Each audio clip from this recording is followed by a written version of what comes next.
Pastāv daudz un dažādi veidi, kā pieslēgt radiatoru. Man liekas, ka viens no veiksmīgākajiem ir šis. Tas ir Hertz VTA sērijas vārsts, kurš principā nodrošina to, kad mēs varam pieslēgt radiatoru no viena punkta.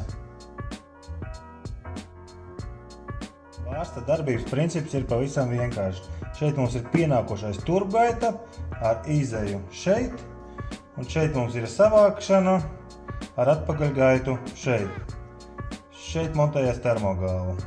Montāža pavisam vienkārši. Pa priekš montējam snīpju daļu.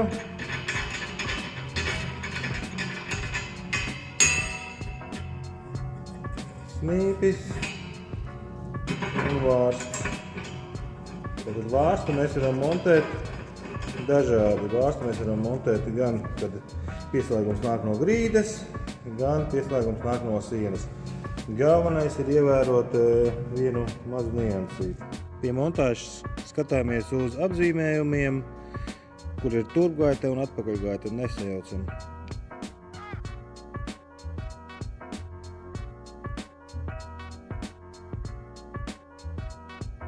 Snīpji mums pieejami ir dažāda garuma.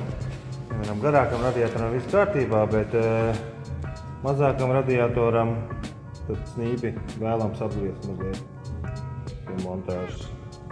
Daudzi šaubās, vai vārsts spēj izsildīt lielāka izmēra horizontālus vai vertikālā tipa radiators. Tieši tāpēc mums ir speciāli tam mēs esam noliktavā vienu radiatoru tādu pieslēguši 2 kolonu, 1,40 m garumā, 500 augstu. Pārbaudām ar termometru vai radiators tiek izsildīts vienmērīgi visā tā plaknē. Tātad mums ir pie ieejas apakšā mums ir ienākušais 62, augšā būs noteikti bišķiņ karstāks, 62,4 un tālākais punkts mums ir augstākajam vajadzētu būt šeit, mums ir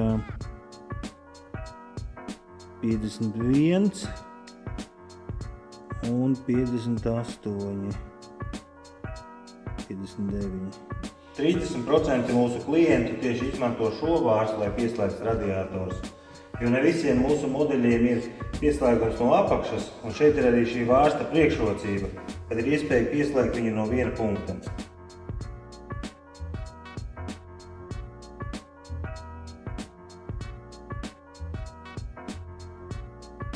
Pie vārsta montāžas šeit mēs montējam termogālu, cauruļu savienojums 3/4, kur mēs jau varam tālāk pāriet uz daudzslāņu caurulēm, PVC caurulēm, kapars, karbons, principā visi iespējamie veidi.